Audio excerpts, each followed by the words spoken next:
musical, linguistic objects.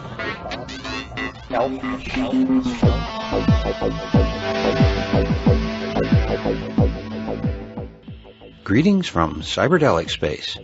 This is Lorenzo, and I'm your host here in the Psychedelic Salon. So here we are, almost at the end of July, and that's 2010 in case you're joining us late. And I don't know about you, but this has been a strange month for me.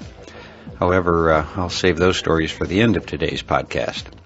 But first of all, I'd like to thank 4 of our fellow saloners for sending in their generous donations to help offset some of the expenses here in the salon.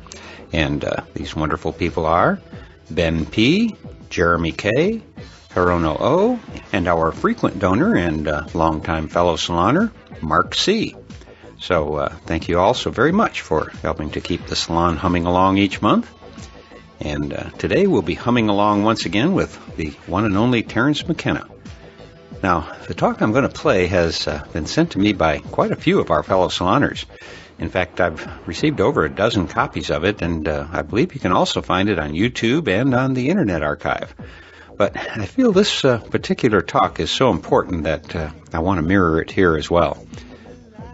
The copy that I'm actually going to play today was the one sent to me by Alan Martin, who had this to say. I'm not sure if you have this already, but I thought I would send it along anyway, just in case.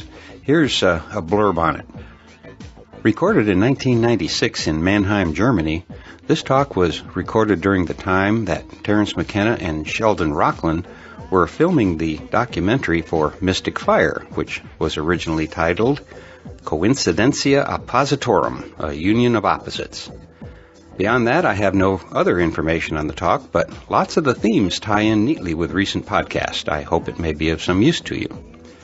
Well, Alan, you were certainly right about this talk being of some interest to me because even though I knew about it, until your email came in, I hadn't taken the time to listen to it before. And now that I've already heard it twice, I'm looking forward to hearing it again one time more with you. And I know that I've said this not too long ago, in fact, but I'm going to have to say it again today. This now is my favorite Terence McKenna talk. I guess maybe I was getting a little jaded and thinking that I had maybe heard just about everything Terence had to say, but once again, he has come up with a whole range of new material that I hadn't heard before.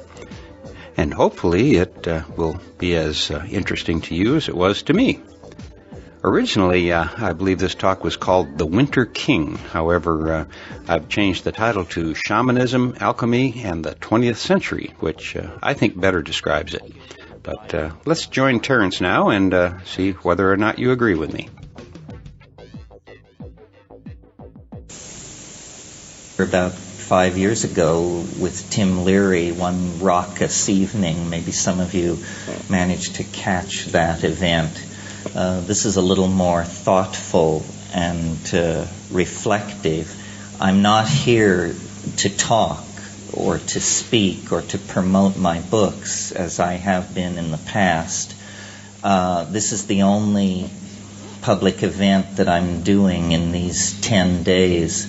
And I'm very grateful to David and Petra for inviting me. This is a wonderful facility, and bringing you plants and books and information. It's great to see that freak community is alive and well in Mannheim. What I'm in Europe to do is to be part of a film-making effort.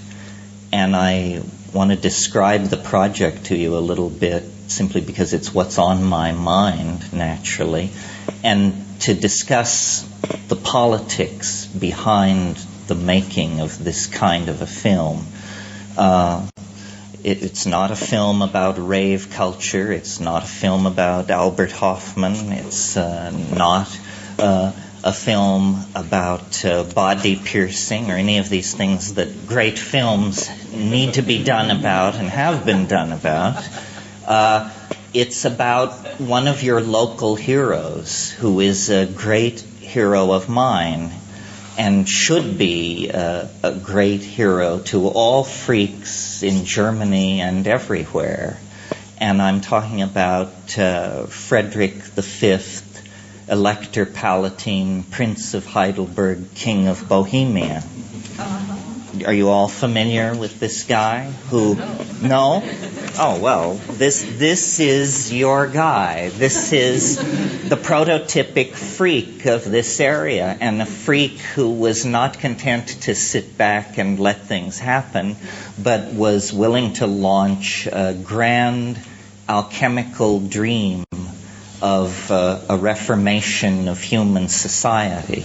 So just to lay in the background for those of you who are not familiar, the historical incident that we're here to recreate here and later in Prague has to do with the Prince Palatine of Heidelberg, a Protestant who wedded the granddaughter of Queen Elizabeth I of England, Elizabeth Stuart, the daughter of James I of England. This was an arranged wedding. They were both 16 years old at the time. Frederick went to England. The wedding was held in England, and then he returned with his very English bride to Heidelberg.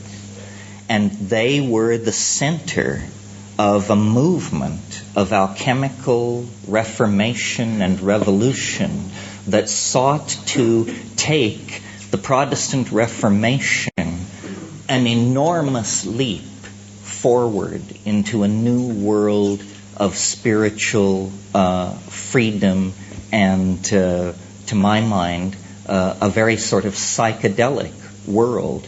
They were the heirs, the inheritors of the entire medieval worldview. It was folded in to this pair of 16-year-olds who were ruling the Palatinate of Heidelberg. And Frederick was an elector, meaning he was one of the 7 princes who could choose the emperor of what remained of the Holy Roman Empire at that time. And he conspired to become the King of Bohemia. This visionaries moved the entire court from Heidelberg, from the small-time scene of a principality, to Prague, to reoccupy the office of the Holy Roman Empire with an emperor friendly to magic and alchemy, who was the inheritor of a generation-old plan to create an alchemical reformation that had been hatched in the mind of the English alchemist and mathematician John Dee. And the ending of the story is not a happy ending, or perhaps it is. I mean, we can talk about that. On a superficial level, this alchemical dream, this Rosicrucian enlightenment, ended badly because the Habsburgs back in Madrid quickly got wind of what was going on and got an army together and sent it to Prague and laid siege to Prague, and Elizabeth fled to the Netherlands with her children. Frederick was defeated at the Battle of the White Mountain, and the alchemical dream died. And this was really, in some sense, the beginning of the 30 Years' War. And as you know, going into the 30 Years' War, Europe was a place of popes and kings. At the end of the 30 Years' War, it was a place ruled by parliaments and peoples, and the entire medieval world was swept away, and out of the new political dispensation of the situation at the end of the 30 Years' War, especially in England, modern science took hold and was born. And these angel-dealing, horoscope-casting, alchemy-pursuing visionaries of this Rosicrucian Renaissance became simply objects of historical curiosity, completely incomprehensible to the people who followed them generation after generation after generation, until, I submit to you, the present. And in the present moment, we, like they, inherit a world whose ideologies are exhausted and can only be refreshed from the margins. And that was what this whole alchemical revolt was about. It was about a suppressed, marginal minority of deeply pietistic, original thinkers, but heterodox, non-Christian, keeping together a tradition that I think has been reborn or rediscovered in our own time. And it's the tradition that nature is a great distillery of complexity, alchemical gold, novelty, connection, whatever you want to call it, in our own time through integrative sciences like ecology and animal behavior and psychology. We have re-understood what was forgotten during the reductionist centuries of modern science. We've re-understood that the world is one thing, and it's a living thing. It's a thing with an intent and a spirit within it. And this is the key concept. The concept that the alchemists and the hermetic dreamers and the occultists of the alchemical and Northern European Renaissance, they were trying to strengthen and condense and distill and make actual this sense of community, this spiritus. Well, then with the rise of modern science, all of that is anathema. And rational analysis tells us that matter is simply atoms flinging themselves through space, obedient to certain mathematical laws that are invariant. And all the creativity, all the sense of connectedness that we experience as living beings, as members of a society, as human beings in contemplation of nature, all of that was denied. And it reaches its ultimate culmination, just as an example, in the kind of statement such as was made by Jean-Paul Sartre, the French existentialist, who said, "Nature is mute." You understand what I mean? Nature gives no clue, he tells you. Man is alone in the cosmos with his complexes and his obsessions. He confers meaning.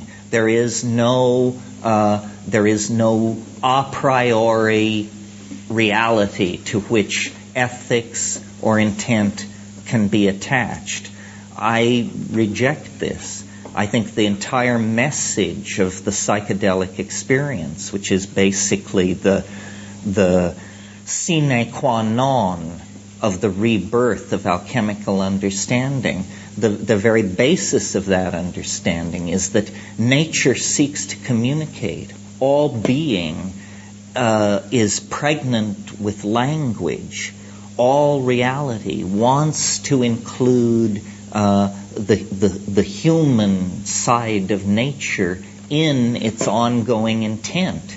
The problem lies not with nature, but with ourselves, that we are somehow paralyzed, disempowered, doubting, cut from the meat of the thing. Well, so I'm a great believer in propaganda, obviously. I mean, my whole life is about propaganda. So to take an incident like the career of Frederick the Elector Palatine of Heidelberg and his bride and make of it a kind of exemplar, a parable, a myth, if you will, the myth of the alchemical marriage, a myth that takes innocence and naivete and belief in the power of ideas to make a new world, and tell that story again in film, backing it with these tremendously powerful alchemical images that Jung and others showed work inexorably on the psyche, whether you wish to be part of the process or not. To merely gaze upon the images of alchemy is to, in a sense, enter into a kind of psychoanalytical process, because what alchemy was, and I should stress this or the rap makes no sense at all, alchemy was not the vulgar pursuit of the transmutation of lesser metals into gold or silver. That was the charlatan's game, played in every market in Europe for centuries among the simple people.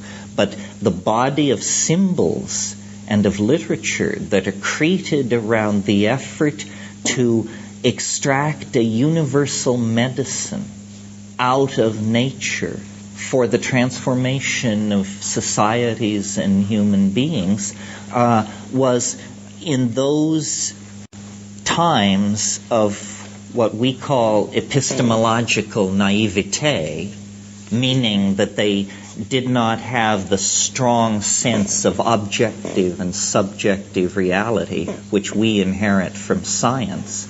So during those eras of epistemological naivete, what was someone's idea about how matter behaves, what was someone's myth of how psyche behaves, could become entangled in a projective experience with material in a chemical vessel.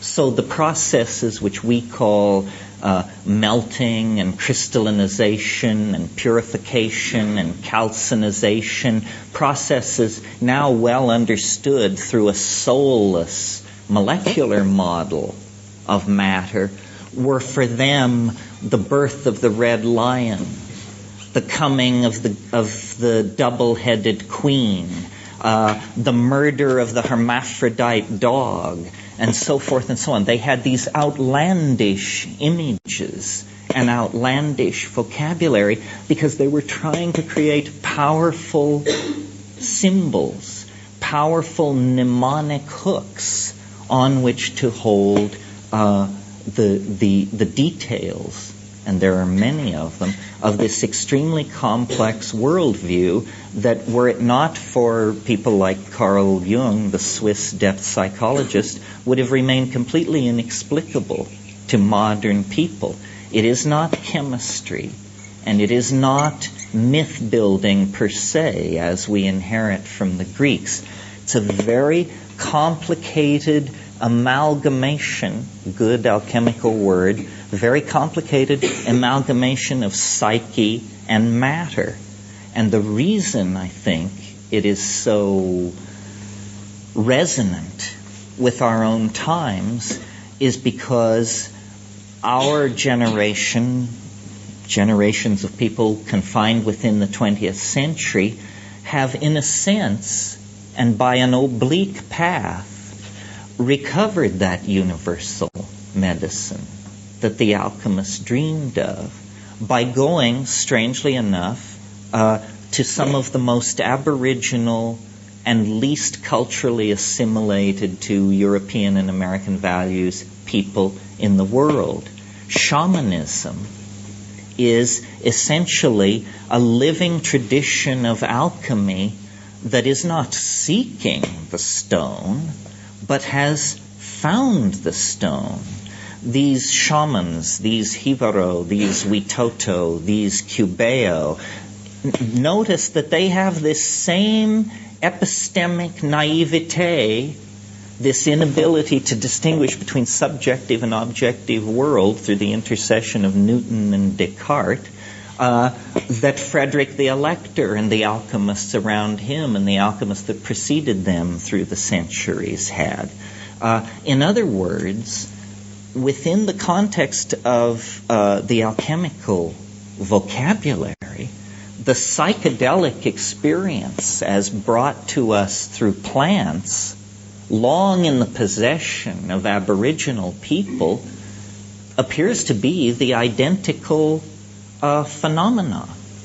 The Jivaro shaman, the Cubeo shaman, does not use a glass retort with cycling sulfur and mercury inside it.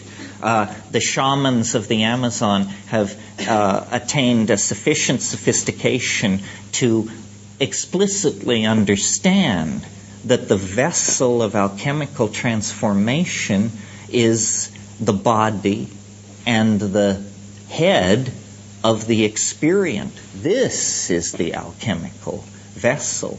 This is where you will encounter the three-headed dog and the queen dissolving in her bath and the incestuous couple that combine Sol and Luna to produce the white essence of the panacea of the universal medicine. These are psycho-mental processes.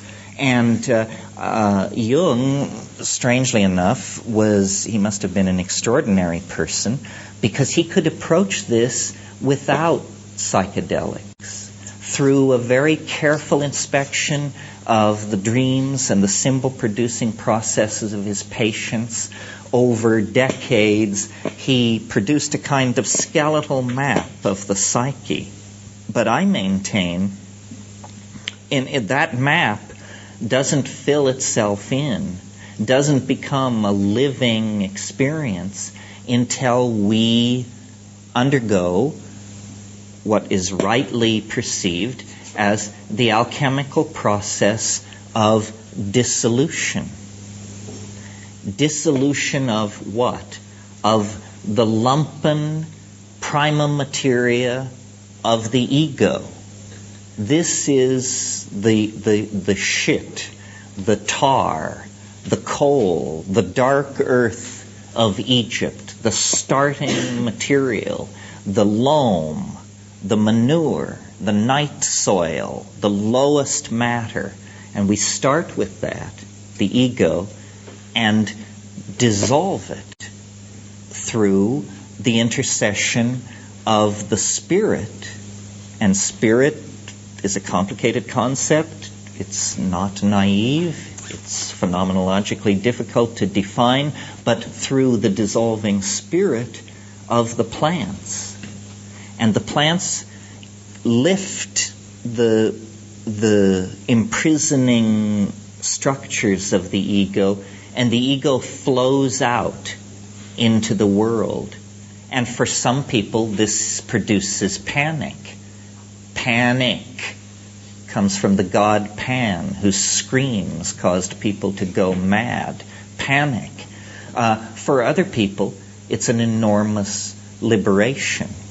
In any case, it is an influx of material previously hidden in the unconscious, laden with symbolic meaning, and eventually not to be sustained in this acidic, dissolving, roiling, liquid state. That's part of the process. But then eventually to be recombined, coagulatio, the recombining, the coagulation, the coming together at a higher level, usually through the application of a process analogous to heat, but psychic heat, which drives off the dross of false assumptions and false attachments. And all of you who have been through high-dose psychedelic experiences know that it's very hard to carry stupid baggage through that keyhole. In fact, you're lucky if you just get your soul and yourself through and intact. So what we have here, through the psychedelics, among certain marginal populations in the 20th century, freaks of all sorts in all times and places within the 20th century, a kind of almost accidental rediscovery of these alchemical truths. Well, okay, so that's good. That's one level. We can do self-directed psychotherapy on ourselves with psychedelic substances out of plants, and we can use alchemical symbolism to guide this process, and that's all very interesting. But so what? I mean, what's so great about it? Well, I think there's one of the most famous of all alchemical axioms is as above, so below, meaning always that in every small part of reality there is a tiny reflection of the great overstructure of reality. And in the largest structures are hidden the secrets of the smallest, and vice versa. We also have rediscovered this principle in the 20th century through fractal mathematics. But the psychedelics have brought us back to this alchemical mystery, shorn of any vocabulary for dealing with it, shorn of any real living notion of the spirit. And so we have sought as far afield as the Tibetan Book of the Dead, or Freudianism, or there have been various efforts to cast the psychedelic experience one way or another. The hot one now, of course, is shamanism. And I relate to that because I spend a lot of time in the Amazon and with these kinds of people with these kinds of concerns. But shamanism and alchemy are a seamless enterprise.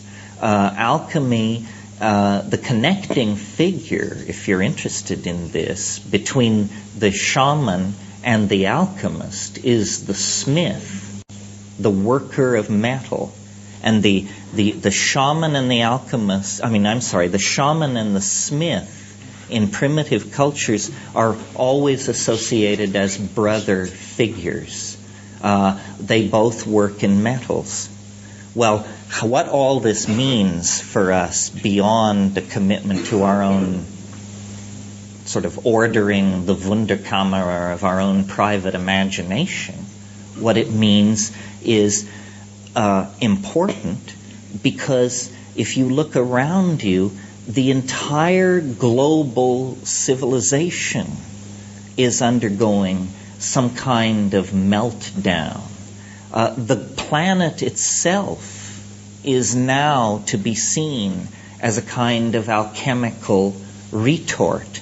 The prima materia to be transformed are the nuclear stockpiles, the toxic waste dumps, the industrial wastelands, the populations devoid of hope, the populations at threat of infectious and fatal epidemic disease. There is a great deal of prima materia to be worked on at the historical level of the alchemical process. Trying to manage this rationally with some political ism, fascism, Marxism, capitalism, goes nowhere. It just digs us deeper into the mire and the muck. At the fringes, people like yourselves, people like myself, people I associate, offer endless solutions.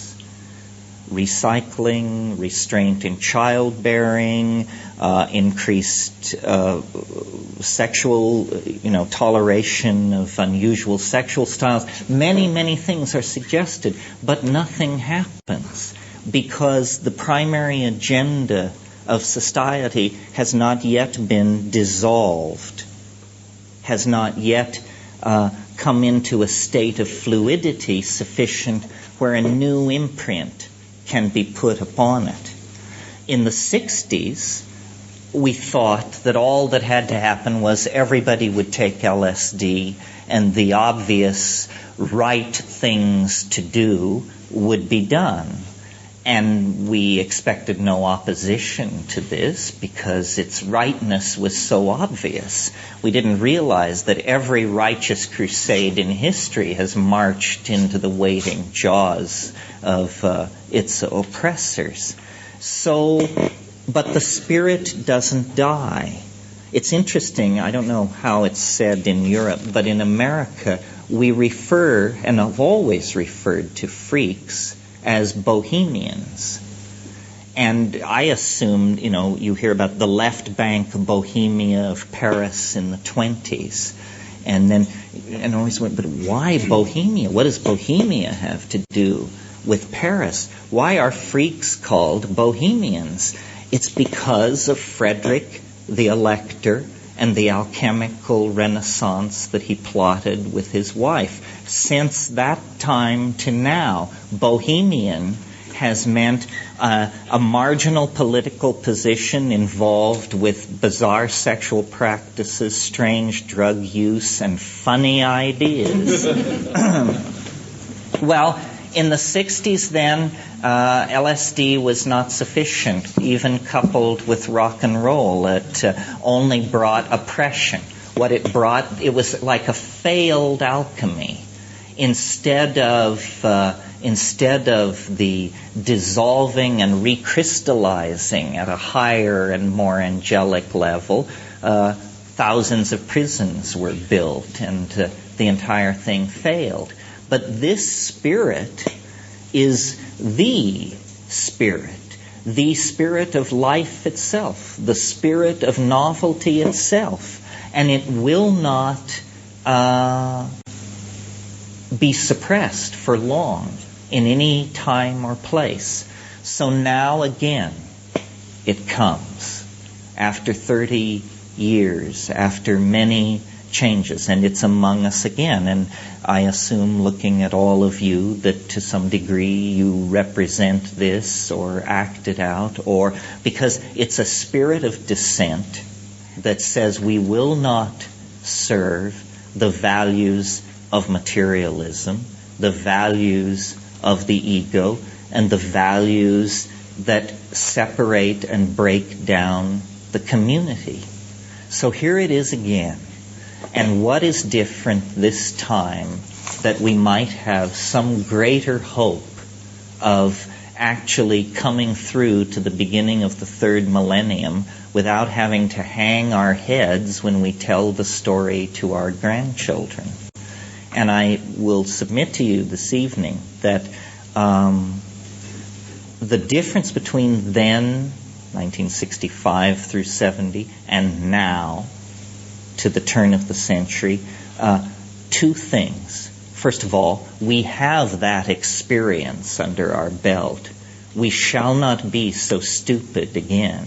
The I Ching says never confront evil directly and never name it directly, because it finds weapons to defend itself. We are not an army.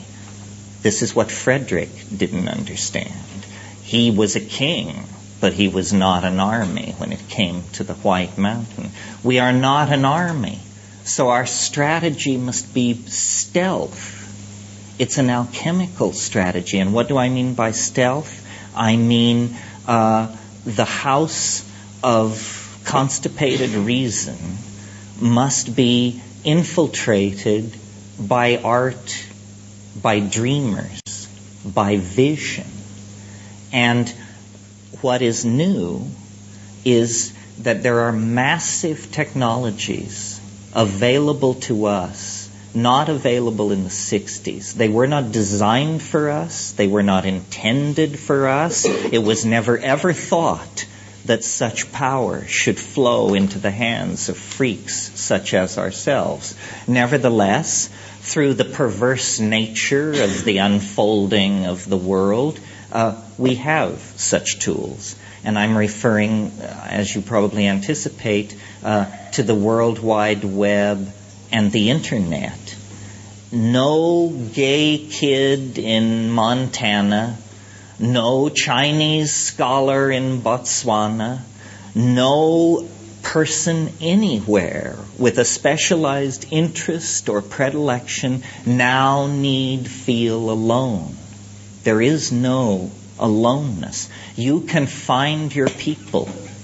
You know, one of the things Tim Leary said in the 60s that I always remembered, but I never heard anybody talk about or ever really heard him quote. It was a great rallying cry. It was much better than turn on, tune in, drop out.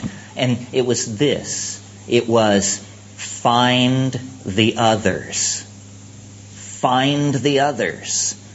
And then you will know what to do. Well, now you can find the others. You don't have to stick a flower in your hair and go to San Francisco. You just go to the web. Find the others. We all need to create affinity groups, which are subsets of the much larger community that we're part of. And then, using this technology, which was designed to keep track of us, to pick our pockets, and to sell us junk we don't want, use this technology to produce art. Massive amounts of subversive art. And all art is subversive. I'm not calling for an ideological agenda. All truth which springs from the individual is subversive because, and this is a theme of mine that I'm getting more and more into the longer I live, culture is not your friend. This is an odd message for the late 90s because we're all being told, you know, you knew you were Jewish, but you forgot your Sicilian grandmother. You have to honor all of your family. You're Romanian, bring it forward, the dances of this, that, and the other. I hate all of this stuff. I'm Irish. It's a weird thing to be. It's a haunted, twisted people as a people. All peoples, meaning tribes, have horrible stories to tell about who they did under and who they screwed over. And when you're asked to identify with your culture, you're asked to take this on. I reject it. My brother, years ago, he invented this term. He called it extra-environmental. He said, this is what we want to be. We don't want to be Americans or Germans or English. We want to be extra-environmentalists. Always feel wherever you go that you are a stranger, the outsider, the one looking in. This is the viewpoint that makes all places the same to you. There's a wonderful English poet and writer, Rudyard Kipling, and he wrote a children's short story called The Cat Who Walked by Himself. And it's a story of how the dog came to the cave of man and would lay at the man's feet. But the cat would never come. And when the woman asked the cat why it would never come, it said, I am the cat who walks by himself, and all places are alike to me. And I think transcending our cultures is going to be extraordinarily necessary for our survival. I don't think we can carry our cultures through the keyhole of the stretch of the next millennium. Well, how do you shed your culture? How do you transcend your culture? By digging into your soul with the tools that have been given you to make art.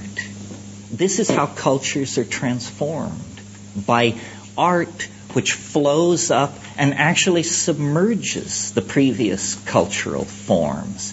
I mean, the Baroque gave way to later periods simply out of exhaustion. But notice, a style can exhaust itself and still continue, as mannerism did out of the Renaissance, for example. And when these exhausted styles are allowed to continue, they become toxic. They become moribund. It's like keeping a corpse around the house. There is an obligation to overthrow that, to produce the new, to produce the novel. and by the novel I don't mean the literary form, I mean all things new. And then it is not the function of the artist to be the critic. The winnowing out, the deciding what is good from what is bad comes later. And that's a community process. The community decides what is good and bad art, but the individual should pour this forth. I mean, this is what you are. You are some kind of a mystery suspended between two eternities. And in that moment, when a mind looks out at a world and asks the question, what is it?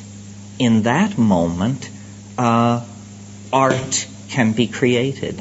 And it is the only form of immortality that I have any certainty of. And it's available to everyone. And at the present moment, I make no distinction between art and technique. I mean, to my mind, these things are the same thing. A great turning point is in the offing. The world is changing. It's changed before, but not for a long time in our lives. Not since before our lives. But now it's changing. And there are many, many possibilities. The English biologist Dawkins invented the word meme. Do you all know what a meme is? It's the smallest unit of an idea. It's like what a gene is to biology. A meme is to ideology. And so our task is to create memes. Madonna is a meme. Catholicism is a meme. Marxism is a meme. Yellow sweaters are a meme. Create memes.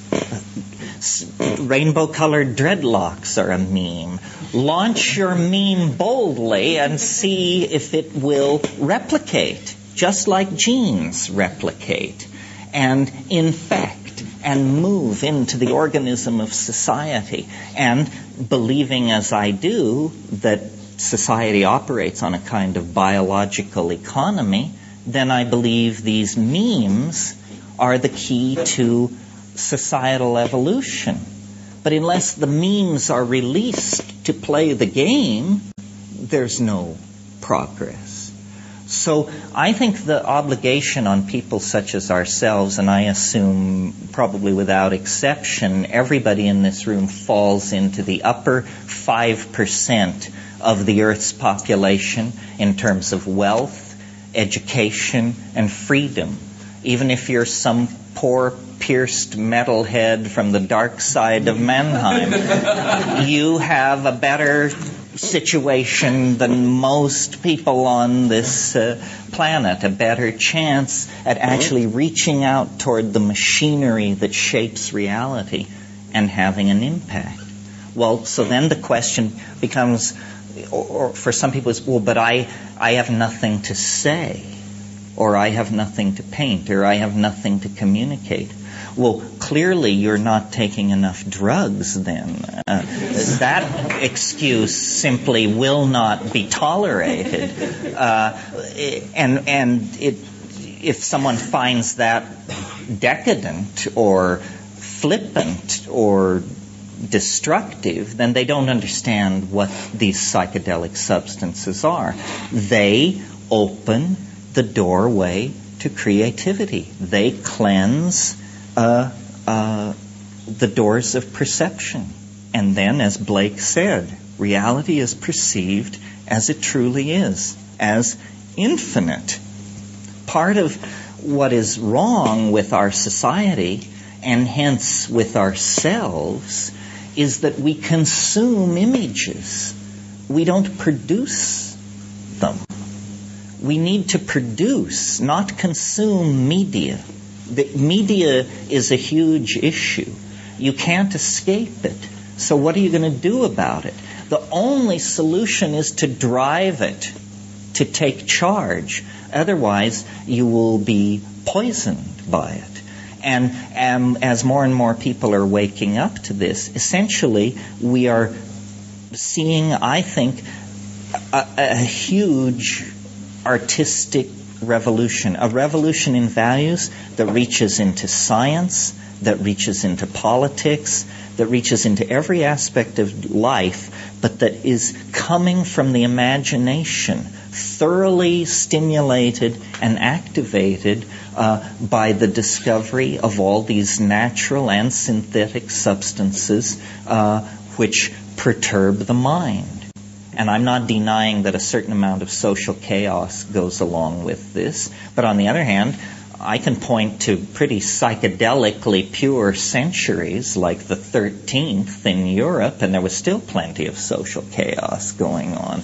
I don't think you can lay social chaos at the feet of psychedelics. I think social chaos is an inimical part of the system. What psychedelics do is they give a direction to that chaos, a dimension of vertical ascent, because inevitably out of the psychedelic situation emerges not despair, not self-indulgence, but wild-eyed idealism.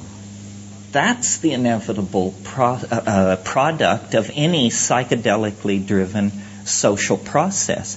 How well that idealistic idea then brokers its way to the throne, if it does, is another issue.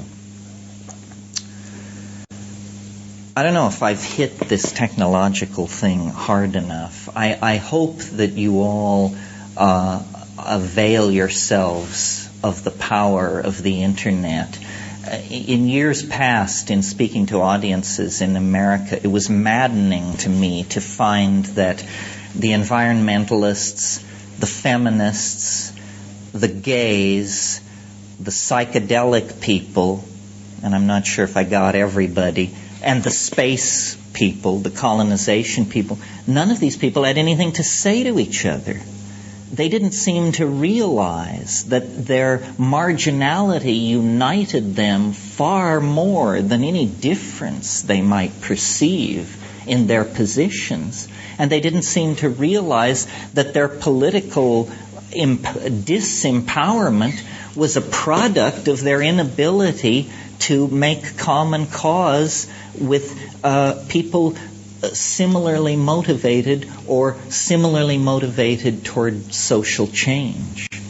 So it's very important to build an inclusive community and a community that has a sense of direction. And I think the Internet empowers this far more than any other tool that has been handed to us except psychedelics. And if you take psychedelics and the Internet and music and put all of that together, you have the basis for a new community that is wider and deeper than you know. The people who are building the new machines, who are designing the new circuitry, who are writing the new code, are all freaks. They work for capitalist dogs, of course, because we all do. But the creative thrust of these technologies is being driven by people just like you and me. And I think this is all tremendously positive. So, where am I in all of this? Well, I'm getting there. And then finally, I guess, and I'll just close on this, the alchemical return. All culture is some kind of myth. All cultural stories, then, have a psychic dynamic to them, which is not suspected by the civilization as it lives these myths. It has to be seen from outside. And there is a consistent myth in let's call it just Western civilization without being too precise, a consistent myth. In the early Jews, you get it as the idea that God will enter history. With Christianity, You get it with the idea that man and God can be consubstantial. Again, in Islam, the insistence that God will enter history. And then modern science, strangely enough, dumps all of this theology, but maintains the idea that man can become as a god. In other words, the myth that is consistent throughout the entire Western experience is the myth of some kind of defining progressive experience. Well, now we have the power to realize this myth in some kind of, for want of a better word, an alchemical utopia. And I think it's very interesting that at this very high-tech moment in our adventure, the plants return, the humblest of all biology. The plants return and almost stand before us as a beacon and a promise. Have you noticed that plants do all their business with dirt and air? This is something we only wish we could do. Build an industrial society based on nothing more than the ambient dirt and the air flowing past. Building sugars and carbohydrates out of gaseous oxygen. I mean, this is quite a trick. The plants stand both in the psychedelic sense, but then in the larger sense of the vegetable kingdom, they stand for absolute Tao. They stand for the correct way for life to relate to its environment. Effortlessly recycling, vegetatively propagating when necessary, sexually propagating when necessary, immune to pain, patient to the tune of centuries, always building up structure, always maintaining a leavening effect upon the land. All of these qualities of caregiving and notice, for example, that all the processes of biology occur below the boiling point of water. If we could build societies that did that, we work in the range of hundreds of degrees, thousands of degrees, fusing metals and creating toxicity.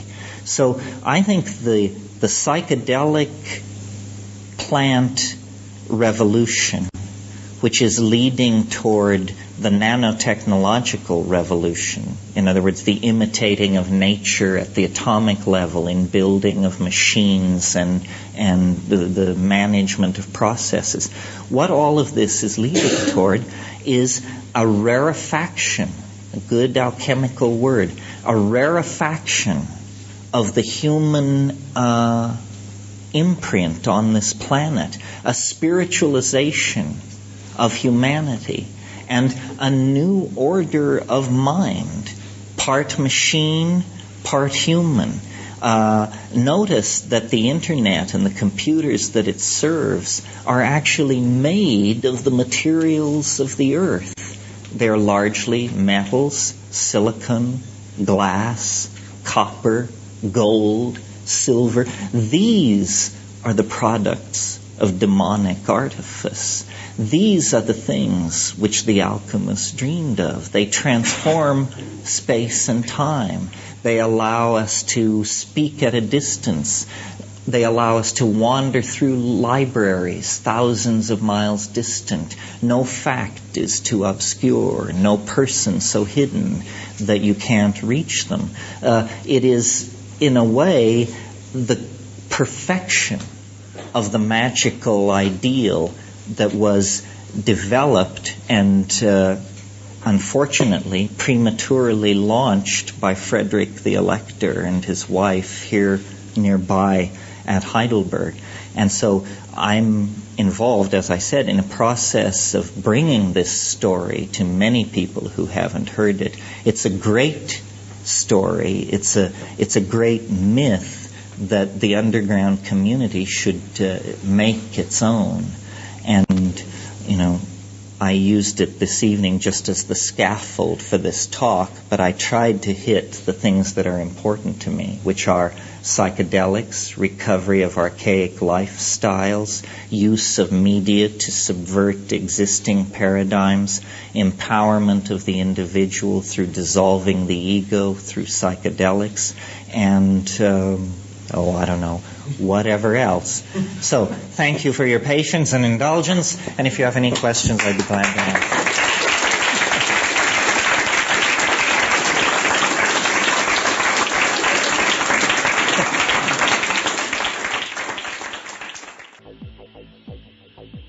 You're listening to the Psychedelic Salon, where people are changing their lives one thought at a time. Well, where to begin, huh? Normally, I pull out about a half a dozen or so quotes from each podcast to post on our program notes page. But for this talk, I must have captured about 20 or so. And you can find them via psychedelicsalon.org if you're interested. But I think that one of Terence's key points was made when he said, Shamanism is essentially a living tradition of alchemy that is not seeking the stone, but has found the stone. And after hearing that, I've now been spending a lot of my time out on the net searching for other connections between the world of alchemy and the world of shamanism. It's an interesting area to explore if you're so inclined. As I said, though, there is just too much in this talk for me to even begin making comments about. But I do want to mention that when Terence was telling the story about how much he liked Timothy Leary's mantra of find the others, that I was reminded of Sancho and Cody's email address for their Black Light in the Attic podcast, which is findingtheothers@gmail.com, if I remember correctly. And that further reminded me how disappointed I was that I wasn't able to get together with the two of them last weekend when I was in the Chicago area for the 50th reunion of my high school class. And yes, I'm afraid that you heard that right.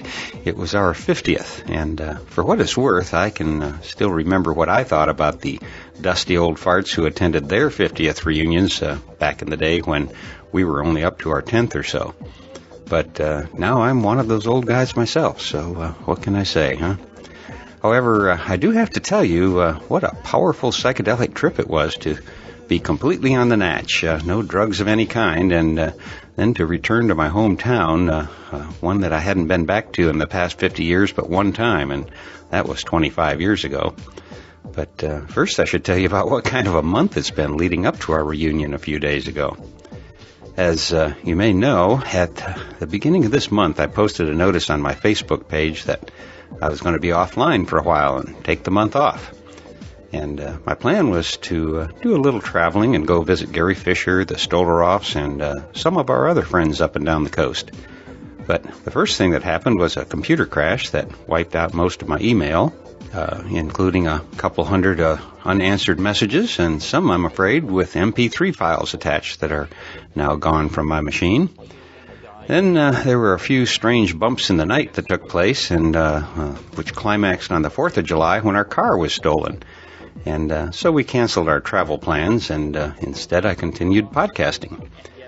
By the time our car was recovered a few days later, though, and by the way, there was no damage, it was just a joyride, I guess, but by then we'd kind of lost our enthusiasm for leaving town, and that's when a couple of my former high school classmates got in touch with me and more or less shamed me into coming back to the Midwest for our class reunion, which I would have had to miss if we'd taken the trip we originally planned. So last weekend I found myself back in Rochelle, Illinois, where I must admit I had an absolutely marvelous time reconnecting with about half of our classmates, the ones who are still standing at least. And to me it was quite amazing to discover that there remains a place I can return to that in many ways still feels like home. At least it felt that way when I was in the midst of so many old friends. In fact, I had such a good time that I stayed until the last minute and thus had to miss connecting with Sancho and Cody as we'd planned. But never fear, we're going to get together yet one day, and when we do, I'm sure that you'll be one of the first to hear about it. But right now, there's one more thing I'd like you to hear about, and that is the new program from Alexander Beiner on his Visionary Artist podcast that features an interview with our good friend Alex Gray. And I should add that at the end of that program, Alexander plays a song by Michael Bustamante titled Finally 1994.